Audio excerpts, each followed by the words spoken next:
This Sunday is the 25th Sunday of the year, and the parable we have is from Matthew's Gospel.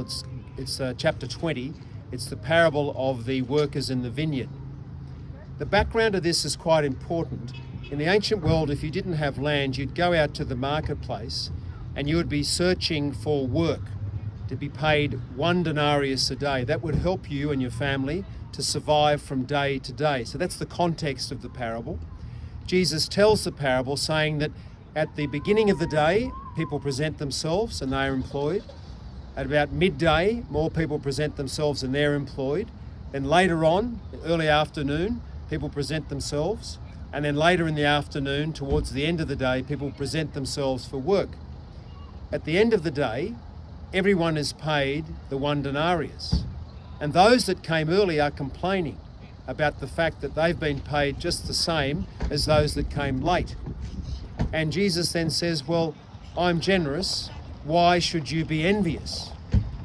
So the idea here, it's a very important idea, that God says, I'm not so much concerned with what people earn, I'm concerned with what people need, their basic needs and their basic desires. It's a very important idea that all of us can take on board. So God is trying to say, look, if I'm concerned about not so much what people earn, but what they need, then you too, as a human society, should be concerned about this basic principle. So it's a very ancient a parable related to ancient times, but you can see how it becomes operative in the modern age. People have many needs, both as bodily, spiritual, and needs of the soul, that God wants to supply them with. They can't earn these things, but they need them. And so we as a Christian community have to try and respond as God himself would respond. It's a very important point on the generosity of God and our relationships with each other. It is a parable about work, and one of the previous popes devoted an entire encyclical, social encyclical, to work. Pope John Paul II is now known as Saint John Paul II. He wrote the encyclical in 1981. He deals very beautifully with the whole dignity of work.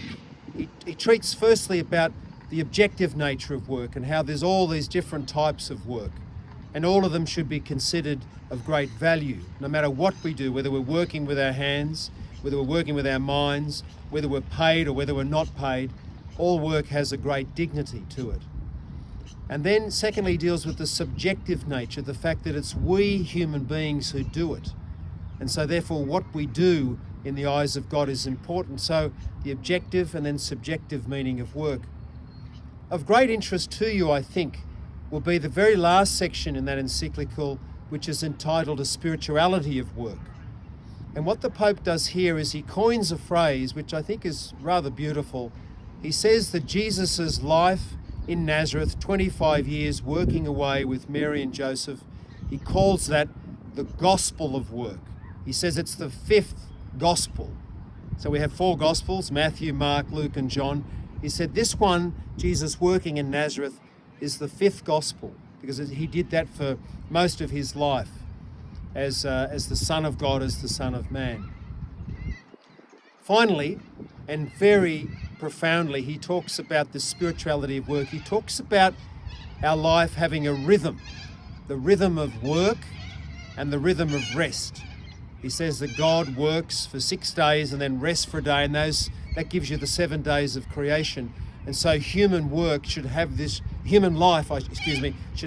rhythm of 6 days of work and then a day of rest. And that day of rest is a day when we look back at what we've done for the 6 days and we rest, we internalize our work, and we begin to see how God has been present in our work. It's a very, very important point, because living as we are in modern life, which has become so frenetic and so busy.